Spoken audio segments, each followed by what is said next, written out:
तो hello my dear friends, welcome to my YouTube channel Sudrishti Star. तो दोस्तों, आज हम आप लोगों के सामने बहुत ही इंपॉर्टेंट टॉपिक लेकर के आ गए हैं जो हमारा हिंदी ग्रामर से रिलेटेड है। तो दोस्तों, आज हम लोग बात करने वाले हैं संधि के बारे में। तो संधि को हम लोग इस पूरा वीडियो में विस्तार से समझेंगे। तो दोस्तों, इस वीडियो में अंत तक बने रहिएगा ताकि आप लोगों को संधि बहुत ही आसानी तरीका में समझ में आ जाए। तो दोस्तों, ऐसे भी आप लोग जानते होंगे कि संधि एक ऐसा इकलौता टॉपिक है जो जहाँ भी हमारा हिंदी ग्रामर का प्रश्न पूछे जाते हैं वहाँ ज़रूर आता है, और इसके पीछे कारण भी है। इस वीडियो में हम लोग देखेंगे कि आखिरकार इतना ज़्यादा इससे प्रश्न क्यों पूछे जाते हैं और संधि कहते किसे हैं, पूरा विस्तार से समझेंगे। और संधि का कितने भेद होते हैं और आखिर क्यों, ठीक ना। तो इस वीडियो में अंत तक बने रहिएगा। आपसे रिक्वेस्ट भी है कि आप लोग इस वीडियो को अंत तक देखिए। अगर विश्वास लगे, अगर अच्छा लगे तो इस वीडियो को लाइक कीजिएगा, और चैनल से जुड़ भी सकते हैं आप लोग की अपना मर्जी। अगर अच्छा लगेगा तब सब्सक्राइब करके जुड़ जाइए, तब आप ही के लिए बेहतर न होगा भाई जो इससे आपको फ़ायदा मिले तो इसको सब्सक्राइब कर लीजिए। बगल में लाल बटन दिख रहा होगा तो सब्सक्राइब कर दो, अभी कर दो। फिर भूल जीवो तो के बचाइए, बताओ। फिर से नहीं ना बताई भाव कि अथी भूल गई बड़ा, फिर से सब्सक्राइब कर दो। अगर अच्छा लगी तब करिए, पूरा वीडियो देख ला, लेकिन भूलिए मत। चलिए, तो दोस्तों, आज हम लोग समझते हैं कि आखिरकार जो है हमारा संधि होता क्या है, इसका परिभाषा क्या कहता है, और इसको हम पूरा गौर से देखेंगे कि आखिरकार इसका परिभाषा ऐसा ही क्यों माना गया, ठीक ना।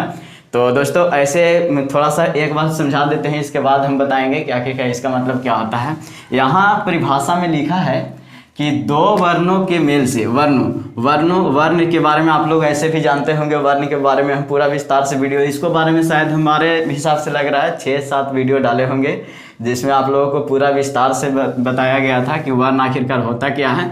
तो वर्ण आप लोग जानते होंगे, वर्ण किसको कहते हैं। ऐसे आप लोगों को जानकारी के लिए बता दें कि वर्ण जो होता है दोस्तों, हमारा भाषा के सबसे छोटी इकाई है। ऐसे भी आदमी बोलते हैं ध्वनियों के सार्थक मेल को वर्ण कहा जाता है, या मतलब इसको आप लोग जिसको खंड या टुकड़ा नहीं कर सकते हैं उसको भी बोलते हैं। लेकिन हम लोग उस वीडियो में जाने थे कि वर्ण का ये परिभाषा पूरा सटीक नहीं है, गलत है, क्योंकि उसमें हम लोग जाने थे कि आखिरकार इसका खंड या टुकड़ा कैसे होता है। पूरा उस वीडियो में आप लोग समझ जाइएगा। अगर चाहेंगे तो यहाँ पे आई बटन पे आप लोगों को शायद उसका वीडियो का अथी भी दे देंगे, लिंक भी दे देंगे, जिससे आप लोग डायरेक्ट उस वीडियो पे जा सकते हैं।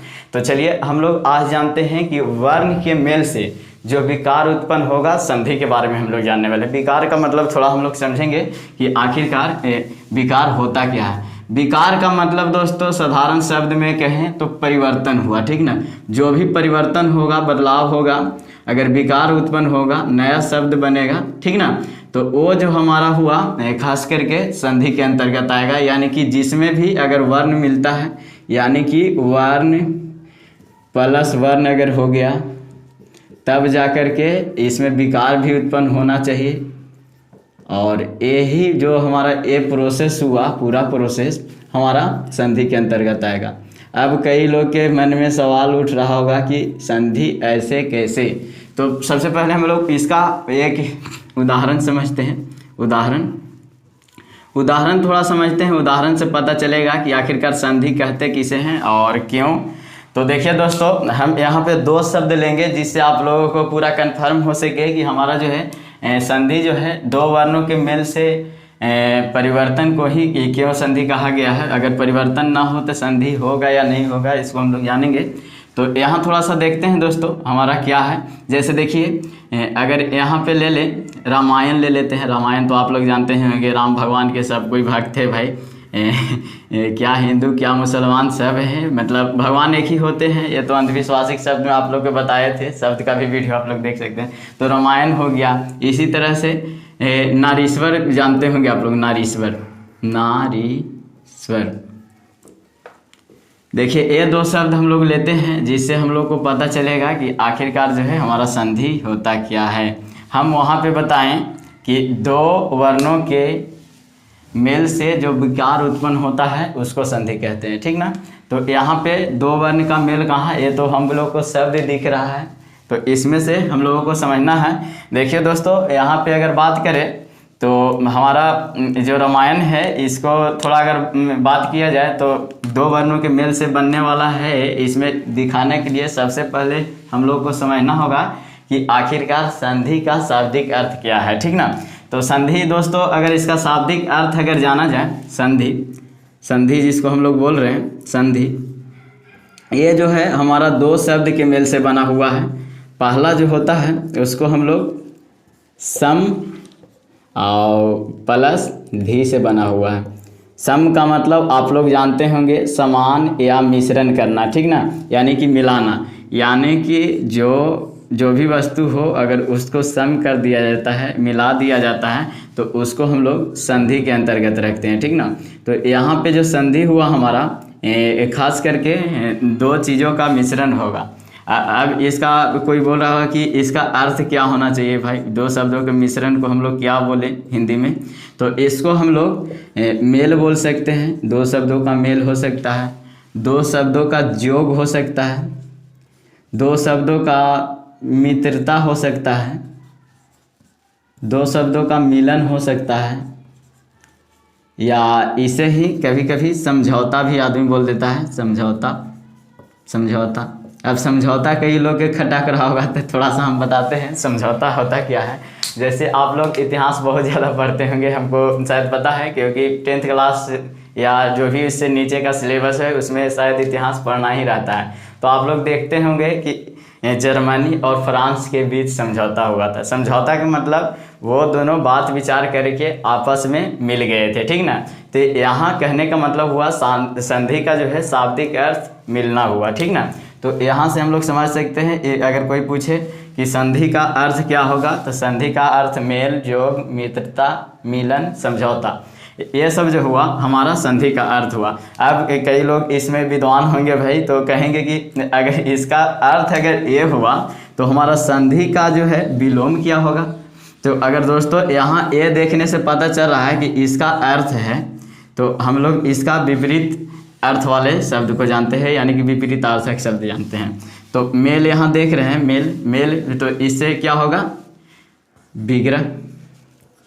विग्रह, यानी कि संधि का विपरीत अर्थ जो देगा उसको विग्रह बोलते हैं। संधि विग्रह भी हो सकता है, विग्रह जिसको कहेंगे वो संधि नहीं हुआ, विग्रह हुआ, यानी कि बिछड़ गया। या तो इसको कहीं कहीं विच्छेद भी बोलता है, ठीक ना, विच्छेद, यानी कि इसका दो विपरीतार्थक हुआ, यानी कि या तो विग्रह कई लोग बोले, तो उसमें आप लोग को समझना है कि विग्रह का मतलब हुआ मेल नहीं, अलग अलग होना, और विच्छेद का मतलब भी अलग अलग करना, ठीक ना। तो यहाँ थोड़ा हम लोग समझेंगे, यहाँ तो संधि है, इसको हम लोग इसका विच्छेद से या इसका विग्रह से हम लोग समझेंगे तो ज़्यादा समझ में आएगा कि आखिरकार मेल कैसे होता है। क्योंकि हम लोग यहाँ समझ रहे हैं कि दो या दो से अधिक नहीं कह सकते हैं, दो ही होगा, क्योंकि दो से अधिक आ जाएगा तो वो क्या होता है, खास करके मान लेते हैं तो वहाँ वर्ण जोड़ने पड़ेगा। फिर मान लेते हैं इसमें 3 वर्ड आ जाएगा तब हो जाएगा, या अदर जो भी हो, इस तरह से होगा तब दो या दो से अधिक वर्ण होगा। लेकिन ज़्यादातर हम लोग देखते हैं कि एक ही शब्द में जो है उसको विकार उत्पन्न करता है, उसको हम लोग संधि कहते हैं, ठीक ना। तो दो वर्णों का ही मेल को हम लोग संधि कहते हैं, यानी कि दो वर्णों के मेल से जो विकार उत्पन्न होगा उसको संधि कहते हैं। अब थोड़ा सा विकार वाला शब्द अभी तक आप लोग को खटक रहा होगा कि आखिरकार विकार बोल क्यों रहे हैं हम, ठीक ना। तो हम आशा करते हैं कि ये सब आप लोग समझे होंगे कि संधि का शाब्दिक अर्थ क्या हुआ, इसका विलोम क्या होगा, यानी कि उल्टा क्या होगा। तो हम लोग जाने कि संधि का शाब्दिक अर्थ हुआ सम प्लस धी, यानी कि संधि का मतलब हुआ मेल, जोग, मित्रता, मिलन, समझौता। और इसका अगर उल्टा के बात करें तो इसी का उल्टा विग्रह या विच्छेद के नाम से जाना जाता है। इसमें हम लोगों ने देखा कि जब दो वर्ण मिलते हैं और उससे विकार उत्पन्न होता है उसको संधि कहते हैं, ठीक ना। तो अब थोड़ा सा विकार वाला खटकरा उसको हम दूर करते हैं, इससे समझेंगे विग्रह या विच्छेद से।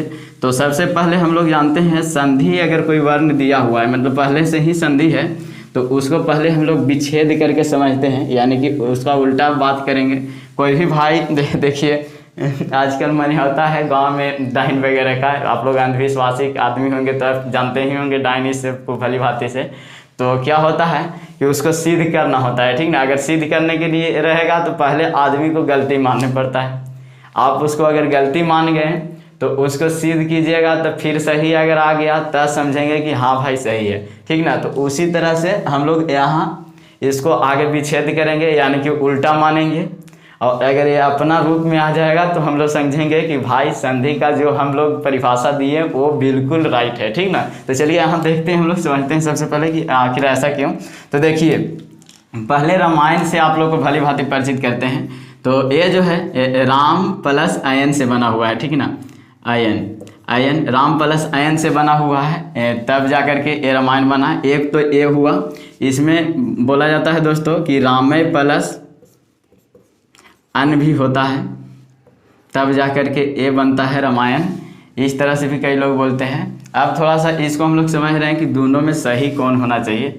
तो ऐसे दोस्तों दोनों सही माना जाता है, ठीक है। ये जो दोनों हम लोग देख रहे हैं संधि, दोनों सही माना जाता है। यहाँ देख रहे हैं, अगर यहाँ इसको अगर विच्छेद किया जाए, वर्ण विच्छेद आप लोग जानते होंगे, ये बच्चा में ही सिखाया जाता है, छोटा बच्चा रहेगा तब सिखाया जाता है। जैसे देखिए रामायण का अगर हम लोग को कोई वर्ण विच्छेद करने के लिए बोल दे तो रा है, फिर उसके बाद आ है इसमें लगा हुआ, और फिर माँ लगा हुआ है, उसमें फिर जा कर के आ लगा हुआ है, तब जा कर के या लगा हुआ है, और इसमें आ का भी मात्रा है, तब जा कर के हमारा न है, टवर्गी न जिसको हम लोग बोलते हैं, फिर अ है। यानी कि रामायण जो है इसका अगर वर्ण विच्छेद किया जाए तो भली भांति इतना बड़ा हुआ, ठीक ना। तो इसी को हम लोग थोड़ा समझते हैं कि आखिरकार वर्ण विच्छेद में हम लोग को अंतिम वर्ण लेने पड़ता है। थोड़ा सा संधि में हम लोग देखेंगे कि जब भी किसी शब्द के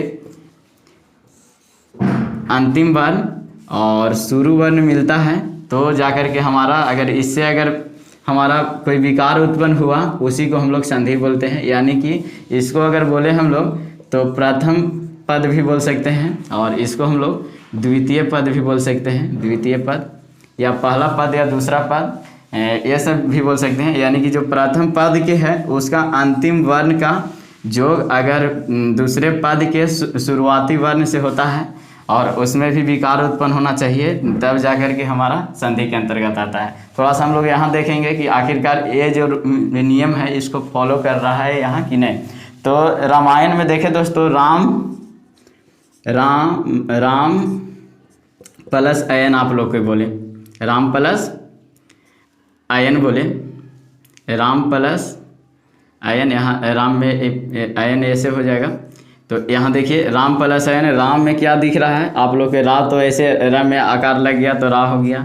म में क्या लगा हुआ होगा भाई, म में जो म है इसमें आ तो जरूर लगा हुआ होगा, और इसके बाद वाला जो वर्ण है उसके आगे वाला वर्ण आ है, तब जा कर के इसमें या और न है, तब जा कर के रामायण हुआ। तो यहाँ पे जो देख रहे हैं इसका जो है अंतिम वर्ण मिला और इसका जो है शुरू वर्ण मिला, यानी कि प्रथम पद के अंतिम वर्ण मिला और द्वितीय पद के शुरू वर्ण मिला, जाकर के इससे विकार उत्पन्न हुआ। विकार उत्पन्न कैसे हुआ कि यहाँ तो राम था और अयन था, लेकिन विकार उत्पन्न हुआ तो रामायण हो गया, ठीक ना, रामायण। यहाँ तक कि यहाँ भी बदलाव होता है, न में भी अगर तवर्गी न रहता है तो उसको टवर्गी न हम लोग लिख देते हैं, ठीक ना। तो ये जो है हमारा देखने को मिल रहा है दोस्तों, विकार उत्पन्न हुआ। अगर नारीश्वर में भी देखें तो नारीश्वर में भी इसी तरह से बात है। नारीश्वर भी मतलब देख रहे हैं, नारी जोड़ ईश्वर, नारी जोड़ ईश्वर, ये जो है हमारा दीर्घ संधि का उदाहरण है। आप लोग आगे देखिएगा, क्योंकि देखिए यहाँ का जो वर्ण है ई मिल रहा है और यहाँ का भी ई मिल रहा है, और ई मिल करके हमारा जो है ई प्लस ई मिल करके हमारा दीर्घ ई बनाता है, जिसको हम लोग भली भांति इससे परिचित हैं। तो हमारा नरीश्वर बना। अब कई लोग कि भाई ये सब तो बना रहे हैं तो विकार उत्पन्न हो जा रहा है, यानी कि अलग अलग मतलब हम लोग को देखने को मिला। यहाँ ई मिला यानी कि दीर्घाई मिला, और इन्हों दोनों मिल करके और एक ई का काम किया, तब हमारा जा करके यहाँ संधि हुआ, ठीक ना। तो अब थोड़ा सा आप लोग के ये वर्ड अभी भी खटक रहा होगा कि आखिरकार विकार क्या कहा जाता है, ठीक ना। जैसे आप लोग देखते होंगे दोस्तों कि गाड़ी वाला रहता है, गाड़ी वाला। यहाँ जो देखते हैं दोस्तों, गाड़ी वाला जो है हमारा एक तरह से एक ही शब्द होता है, ठीक ना। लेकिन अगर इसको विच्छेद कीजिएगा तो क्या होता है, गाड़ी प्लस वाला। और ये दोनों इसका अगर विच्छेद हुआ, अगर इसको उल्टा मान लिए और इसको अगर फिर से अगर इसको कीजिएगा तो यही गाड़ी वाला ही प्राप्त होगा। यानी कि कहने का मतलब है इसमें कोई विकार उत्पन्न नहीं हो रहा है। या तो आप लोग पान वाला समझ सकते हैं, पान वाला होता है, पान वाला में क्या क्या हो सकता है, या तो पान प्लस वाला हो जाएगा, पान प्लस वाला होगा। यानी कि पान प्लस वाला से जो बना हमारा पान वाला होगा। तो इसमें भी देख रहे हैं फिर से अगर इसको अगर विकार उत्पन्न किया जाए तो हमारा जो है इसमें विकार उत्पन्न ही नहीं होगा, है कि नहीं। इसमें चेंजिंग नहीं हो रहा है, परिवर्तन नहीं हो रहा है। तो इससे हम लोग भली भांति परिचित हैं कि मतलब ये जो है हमारा अगर विकार उत्पन्न नहीं होता है तो हमारा संधि नहीं होगा। यानी कि जो गाड़ी वाला, पान वाला, ये सब जो देख रहे हैं हमारा संधि के अंतर्गत नहीं आएगा। तो यहाँ हम लोग परिचित हुए दोस्तों कि अगर हमारा जो है संधि में खास प्रयास अगर किया जाए तो जब शब्द के प्रथम पद के अंतिम वर्ण मिलता है और द्वितीय पद के शुरू वर्ण मिलता है, तब जाकर के इससे जो है हमारा विकार उत्पन्न होता है, ठीक ना। इससे हमारा विकार उत्पन्न होता है। अगर विकार उत्पन्न नहीं हुआ तो हमारा संधि नहीं हुआ, संधि के अंतर्गत नहीं होता है। ये हम लोग जानेंगे आगे उसको क्या बोलते हैं, संयोजन या क्या बोलते हैं, वो समझ लेंगे हम लोग, जो हमारा समास के अंतर्गत आएगा या किस चीज़ के आता है। तो यहाँ जो देख रहे हैं विकार उत्पन्न होगा उसको ही हम लोग संधि कहेंगे। यानी कि दो वर्णों का मेल, ये सही था, यहाँ का एक वर्ण मिला था और यहाँ का वर्ण मिला, मेल से जो विकार उत्पन्न होता है, यानी कि इससे विकार उत्पन्न भी हम लोग देखे रामायण में भली भांति, राम प्लस अयन था तो रामायण हुआ था, तो विकार भी उत्पन्न हुआ, तो इसको हम लोग संधि कहेंगे। ये परिभाषा हम लोग को सटीक मिल गया, इसमें किसी को डाउट नहीं होना चाहिए। काहे कि दोस्तों अभी इतना विस्तार से तो समझा नहीं सकते थे, और ज़्यादा कोशिश कीजिएगा तो आप लोग कमेंट कर सकते हैं इसके बारे में, बहुत ज़्यादा देर तक हम इसको समझा सकते हैं कि आखिरकार जो है हमारा संधि का मतलब ये परिभाषा ही क्यों दिया गया विकार उत्पन्न के बारे में। तो चलिए अब हम लोग समझते हैं कि आखिरकार संधि के कितने भेद होते हैं और क्यों। तो चलिए स्टार्ट करते हैं कि आखिरकार जो है संधि के कितने भेद होते हैं। तो यहाँ से आप लोग समझ गए होंगे दोस्तों कि हमारा जो है जब दो वर्ण मिलता है आपस में तो उससे अगर कोई विकार उत्पन्न हो गया, यानी कि अदर वर्ण बन गया, यानी कि परिवर्तन हुआ, तो वो हमारा जो है संधि के अंतर्गत आएगा। अगर परिवर्तन नहीं होता है, जैसे हम लोग देखें पान वाला, गाड़ी वाला, ठेला वाला, जो भी बोल सकते हैं, ये सब जो देख रहे हैं ये सब को भी अंतिम वर्ण मतलब शुरू वर्ण को मिलाएं, फिर भी इसमें जो था विकार उत्पन्न नहीं हुआ, जो कि हमारा संधि के अंतर्गत नहीं आया। तो चलिए अब हम लोग समझते हैं कि संधि के कितने भेद होते हैं। तो संधि के कितने भेद होते हैं इसको थोड़ा सा हम लोग समझते हैं कि संधि के कितने भेद होते हैं। तो दोस्तों अगर संधि के भेद के बात किया जाए तो हमारा संधि के 3 भेद होते हैं। तो सबसे पहले हम लोग जान लेते हैं संधि के 3 भेद होते हैं तो कौन कौन होते हैं। संधि के 3 भेद होते हैं। यहाँ हम लोग देख रहे हैं कि संधि के 3 भेद होते हैं। तो कौन कौन होते हैं भाई, थोड़ा जान लें। पहला जो होता है उसको हम लोग स्वर संधि के नाम से जानते हैं दोस्तों। पहला जो हुआ स्वर संधि हुआ। दूसरा जो होता है उसको हम लोग व्यंजन संधि बोलते हैं, व्यंजन संधि। और तीसरा जो होता है विसर्ग संधि होता है, विसर्ग संधि। यानी कि यह संधि का 3 भेद जो है, हमारा संधि का 3 भेद है, स्वर संधि, व्यंजन संधि और विसर्ग संधि है। जो हमारा आखिरकार 3 भेद ही क्यों माना गया, ऐसा भी तो सवाल उत्पन्न हो सकता है। आप लोग कमेंट बॉक्स में भी बता सकते हैं अगर आपके पास अगर इसका जवाब हो, आखिरकार संधि का 3 भेद ही क्यों माना गया। तो दोस्तों इसको हम लोग भली भांति समझते हैं कि आखिरकार संधि के 3 भेद ही क्यों माना गया, इससे ज़्यादा या इससे कम क्यों नहीं होता है, ठीक ना। तो सबसे पहले तो हम लोग इसके बारे में भली भांति परिचित हैं कि हमारा जो है संधि के 3 भेद होता है। और ये जो होता है खास करके स्वर, व्यंजन और विसर्ग के बारे में भी हम लोग जाने होंगे, क्योंकि हम उच्चारण स्थान भी आप लोगों को पढ़ा चुके हैं, जिसमें आप लोगों को बताए थे विसर्ग कहाँ आएगा, विसर्ग किसको कहते हैं। तो चलिए यहाँ पे थोड़ा हम देखते हैं कि ये जो 3 हैं या तो खुद के साथ मिलेगा या तो दूसरे के साथ मिलेगा तब जा करके, यानी कि इसमें स्थिति थोड़ा देखते हैं। पहला तो ऐसा स्थिति आएगा भाई कि इधर भी स्वर हो और इधर भी स्वर हो, दोनों स्वर अगर वर्ण मिलता है तो ये स्थिति भी उत्पन्न हो सकता है। पहला ऐसे स्थिति कह सकते हैं। अब क्या हो सकता है, इधर स्वर मिले और इधर व्यंजन मिल जाए, अब आप लोग अगर सोचिएगा तो लिखिएगा कि इधर भी स्वर लिखिए सर जी, और इधर भी विसर्ग लिख दीजिए, क्योंकि विसर्ग को क्यों छोड़ रहे हैं। तो ये आप लोग अगर चाहिएगा तो ये भी बनेगा, थोड़ा बताएंगे इसके पीछे क्या कारण है। तो देखिए, या तो लिख सकते हैं व्यंजन के साथ स्वर होना, या लिख सकते हैं व्यंजन के साथ व्यंजन होना, या व्यंजन के साथ विसर्ग होना, व्यंजन के साथ विसर्ग होना। अब विसर्ग का बारी आएगा तो विसर्ग के साथ क्या आएगा। पहला बात तो विसर्ग के साथ स्वर आ सकता है, विसर्ग के साथ व्यंजन आप लोग लिख सकते हैं, विसर्ग के साथ व्यंजन लिख सकते हैं, और विसर्ग के साथ विसर्ग आ सकता है। ये आप लोग का कैटेगरी में आएगा, लेकिन हम थोड़ा इसके बारे में बताएंगे कि विसर्ग के साथ विसर्ग आएगा कि नहीं आएगा। तो आप लोग अगर स्थिति देखिएगा तो 3 स्थिति यहाँ बना, 3 स्थिति यहाँ बना, और 3 स्थिति यहाँ बना। तो आखिरकार बात क्या है भाई, कैसे उत्पन्न विकार को हम लोग संधि कहते हैं, और इसमें क्या क्या है जो मतलब मेन भूमिका निभाता है, थोड़ा इसको हम लोग समझते हैं। और 3 भेद क्यों हैं, यहाँ से आप लोग को पता चल जाएगा। पहला बात तो यहाँ से दिख रहा होगा आप लोग के दोस्तों कि अगर स्वर के साथ स्वर अगर कभी भी मिले भाई, तो आप लोग जानते हैं कि स्वर स्वतंत्र सार्थक समूह होता है। अगर उसमें किसी चीज़ को अगर स्वरे को मिलाइएगा तो खुद स्वरे का निर्माण करता है। तो अगर स्वर के साथ स्वर मिलाते हैं तो क्या बना, स्वर संधि बनेगा, स्वर संधि। यानी कि जो पहला ए जो है हमारा संधि का भेद मतलब फॉलो किया। अगर स्वर के साथ व्यंजन मिलाइएगा तो स्वर व्यंजन मिलकर के व्यंजन हो जाता है, ये भी बात सही है। स्वर के साथ विसर्ग, ये थोड़ा यहाँ डाउट वाला बात है भाई कि स्वर के साथ विसर्ग की अगर बात कर रहे हैं आप लोग, तो विसर्ग जो है आप लोग विसर्ग सर्ग जो है मतलब विसर्ग जो यहाँ पे देख रहे हैं, यहाँ पे विसर्ग की अगर बात करें, जैसे प्रातः काल आप लोग जानते होंगे, प्रातः काल यहाँ पे जो देख रहे हैं दोस्तों, ये विसर्ग वाला वर्ण आप लोग को देखने को मिल रहा है। तो अगर आप लोग कहिएगा कि भाई किसी भी चीज़ में विसर्ग जुट सकता है, तो विसर्ग कैसे जुटेगा। प्रातः काल को फिर अगर मान लेते हैं विसर्ग जोड़ने के लिए करने पड़ेगा, तो इसका तो शुरुआत वर्ण होना चाहिए भाई, शुरुआत वर्ण में विसर्ग होगा तब नहीं जुटेगा।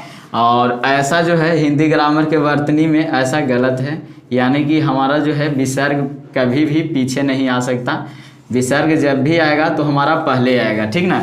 यानी कि हमारा किसी भी वर्ण के साथ विसर्ग नहीं जुड़ सकता, यानी कि जिसको में विसर्ग है उसको पहले ही डिलीट कर लीजिए, क्योंकि ये जो है हमारा बाद में विसर्ग जुटने वाला नहीं है, क्योंकि किसी भी शब्द के पीछे आता है। और दूसरा वर्ण हमेशा बोलता है कि हमारा जो है शुरुआत का जो है प्रथम पद जो है मतलब प्रथम वर्ण है हमारा, जो मिलेगा तब जाकर के हम संधि के अंतर्गत आएंगे, ठीक ना। तो इसका 3 तो पहले ही रिजेक्ट हो गया हमारा, यानी कि 3 को रिजेक्ट कर देते हैं। अब बचा कौन भाई, अब हम लोग के बच गया पहला स्वर के साथ व्यंजन मिलना, व्यंजन के साथ स्वर मिलना, यानी कि ये हमारा बच गया स्वर के साथ व्यंजन मिलना, व्यंजन के साथ स्वर मिलना, और एक जो है व्यंजन के साथ व्यंजन मिलना, ठीक ना। यानी कि ये 3 को जो स्थिति हम लोग देख रहे हैं, ये हमारा अगर किसी भी हाल में अगर कीजिएगा, स्वर के साथ व्यंजन मिलाइए, व्यंजन के साथ स्वर मिलाइए, या व्यंजन के साथ व्यंजन मिलाइए, यह 3 स्थिति अगर उत्पन्न होता है तो हमारा ये जो है व्यंजन संधि बनेगा, ठीक ना।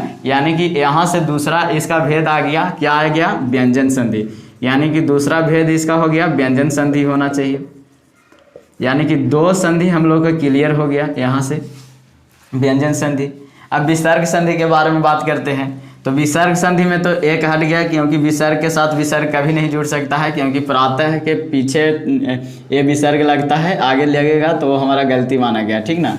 तो ये जो हम देखें यहाँ पे विसर्ग के साथ विसर्ग तो लगेगा नहीं भाई, तो या तो विसर्ग के साथ स्वर आए, या तो फिर विसर्ग के साथ व्यंजन आ सकता है। ये 2 स्थिति यहाँ से होता है, यानी कि ये दोनों जो स्थिति हम लोग देखते हैं ये हमारा विसर्ग संधि के अंतर्गत आता है, यानी कि ये जो है हमारा संधि के तीसरा भेद माना गया है। तो इस तरह से स्थिति था दोस्तों, इससे हम लोग जाने कि हमारा जो है विसर्ग संधि जो है 2 स्थिति में हमेशा काम करता है, या तो विसर्ग के साथ स्वर मिले या विसर्ग के साथ व्यंजन मिले, तब जाकर के विसर्ग संधि होता है, ठीक ना।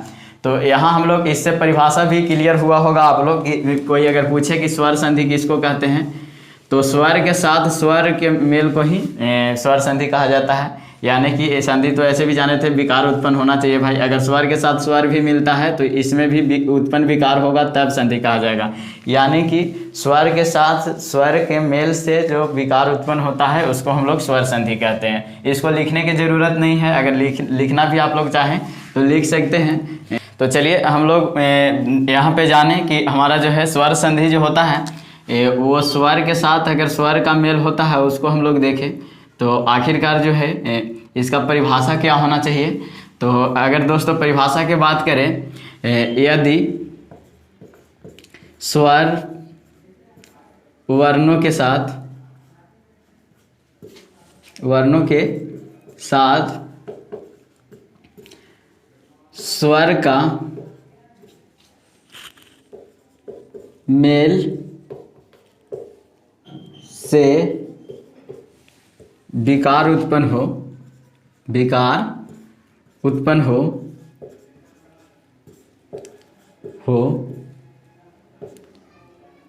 तो उसे स्वर संधि कहते हैं, स्वर संधि कहते हैं।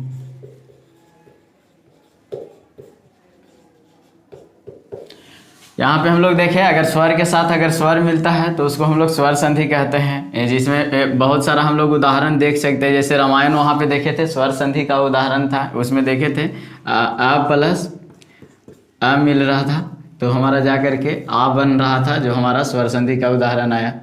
तो ये जो है हमारा स्वर संधि के अंतर्गत आया। तो यहाँ से हम लोग ये क्लियर कर पाएँ दोस्तों कि हमारा स्वर संधि जो है यदि स्वर वर्णों के साथ अगर स्वर वर्ण ही का मेल होता है और उससे भी विकार उत्पन्न होना चाहिए, यानी कि उसमें परिवर्तन होना चाहिए, तब जा करके यहाँ देख रहे हैं स्वर के साथ स्वर मिला लेकिन इसमें परिवर्तन हो करके एक दूसरा वर्ण आ गया है जिसमें विकार उत्पन्न हुआ।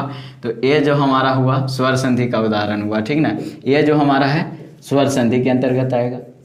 अब हम लोगों ने देखा दूसरा कि अगर व्यंजन के साथ व्यंजन या व्यंजन के साथ स्वर ये अगर आता है, व्यंजन के साथ व्यंजन भी हो सकता है, व्यंजन के साथ स्वर भी हो सकता है, या स्वर आगे आए पीछे व्यंजन हो। ये तीन कैटेगरी में हम लोगों ने देखा था कि ये जो है हमारा व्यंजन संधि के उदाहरण के अंतर्गत आएगा। यानी कि ये जो हम लोग देखें, पहला तो अगर मान लेते हैं स्वर के साथ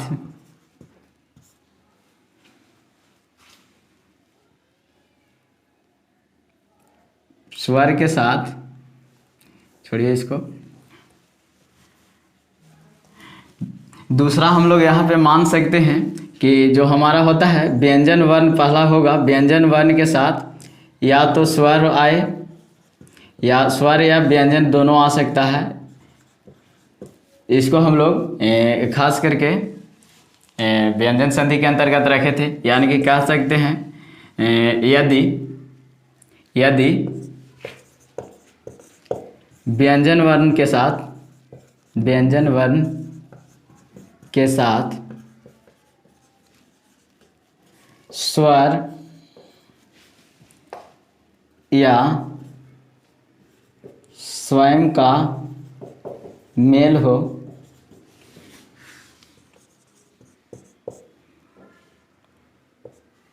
तो उससे उत्पन्न विकार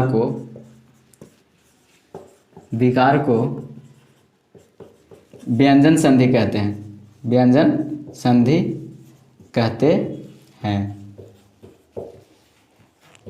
यहाँ पे देखिए व्यंजन संधि कहते किसको है। पहला बात तो है कि व्यंजन के साथ या तो स्वर आ सकता है या व्यंजन खुद आ सकता है। तो ये जो हमारा है इससे अगर कोई विकार उत्पन्न होता है या इससे अगर मिलने से अगर कोई अगर परिवर्तन होता है, बदलाव होता है, तो हमारा जो ये हुआ हमारा व्यंजन संधि के उदाहरण हुआ। जैसे हम लोग अगर देखें व्यंजन संधि क्या आगे आ सकता है, मान लेते हैं अगर व्यंजन संधि में अगर ले हम लोग तो का के साथ अगर कम होता था, कम के साथ अगर काल हो जाए तो ये जो है हमारा कंकाल होता था, कंकाल इससे बना कंकाल। तो कंकाल जो हुआ हमारा ये व्यंजन संधि के उदाहरण हुआ, क्योंकि देखिए यहाँ भी व्यंजन देख रहे हैं और यहाँ भी व्यंजन देख रहे हैं और ये दोनों है जो व्यंजन का मेल हुआ। तो यहाँ पे जो देख रहे हैं व्यंजन के साथ व्यंजन या व्यंजन के साथ स्वर भी मिल सकता है। ये जो हमारा आएगा हमारा व्यंजन संधि के अंतर्गत आएगा। अब थोड़ा सा हम लोग विसर्ग संधि को भी थोड़ा सा ही मतलब जगह में समझ लेते हैं कि विसर्ग संधि आखिरकार होता क्या है। तो इसको हम लोग शॉर्ट में समझें तो विसर्ग के साथ या तो मतलब स्वर आ सकता है या व्यंजन आ सकता है। विसर्ग के साथ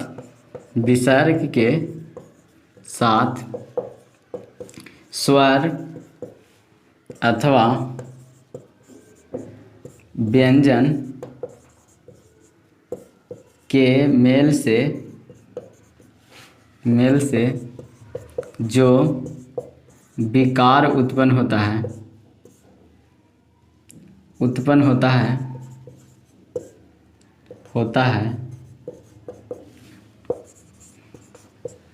उसे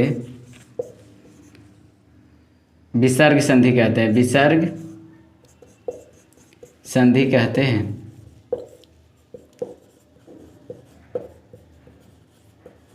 यहाँ पे हम लोगों को देखने के मिल रहा है कि मतलब पहला जो है या तो विसर्ग आना ही जरूरी है, यानी कि सबसे पहले तो विसर्ग आएगा।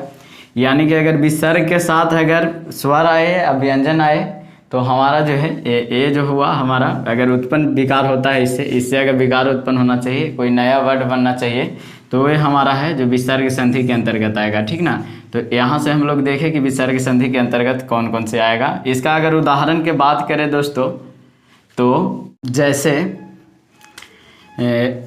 नीह प्लस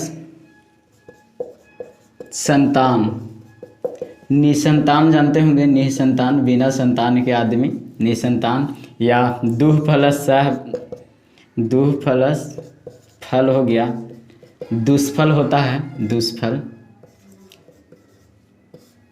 ये जो हम देख रहे हैं उदाहरण दोस्तों, यहाँ पे तो विसर्ग मिल रहा है, विसर्ग के साथ पहला आया, देख रहे हैं यहाँ पे संतान सा व्यंजन आया, यहाँ पे व्यंजन आया। ये देख रहे हैं कि अगर विसर्ग संधि के साथ अगर विसर्ग या स्वर या व्यंजन आ रहा है, यहाँ पे देख रहे हैं विसर्ग तो मिलता नहीं है किसी के साथ, स्वर आ रहा है या व्यंजन आ रहा है, तो ये जो हमारा हुआ खास करके हमारा विसर्ग संधि के अंतर्गत है। तो दोस्तों अगले वीडियो में आप लोगों को बताएंगे कि आखिरकार स्वर संधि जो है उसके कितने भेद होते हैं और क्यों होते हैं, और इसी को हम लोग पूरा विस्तार से जानेंगे। आखिरकार ऐसा क्यों हुआ जो मतलब हमारा स्वर संधि का इतना भेद रखा गया, और कौन कौन से मतलब इसमें विकार उत्पन्न होते हैं यह भी देखेंगे। तो दोस्तों आशा करते हैं कि आप लोगों को ये मेरा वीडियो पसंद आया होगा। तो चलिए मिलते हैं अगले वीडियो में, तब तक के लिए आप लोगों से रिक्वेस्ट है कि अंतिम वीडियो तक बने रहें। तो आप लोगों को तहे दिल से शुक्रिया। लेकिन जो ये बगल में सब्सक्राइब के बटन देख रहे हैं प्लीज़ उसको ज़रूर दबा दीजिए ताकि हम मोटिवेट होते रहें और इससे भी बढ़िया वीडियो आप लोगों के सामने ला सके। चलिए थैंक यू सो मच। जय हिंद, जय भारत।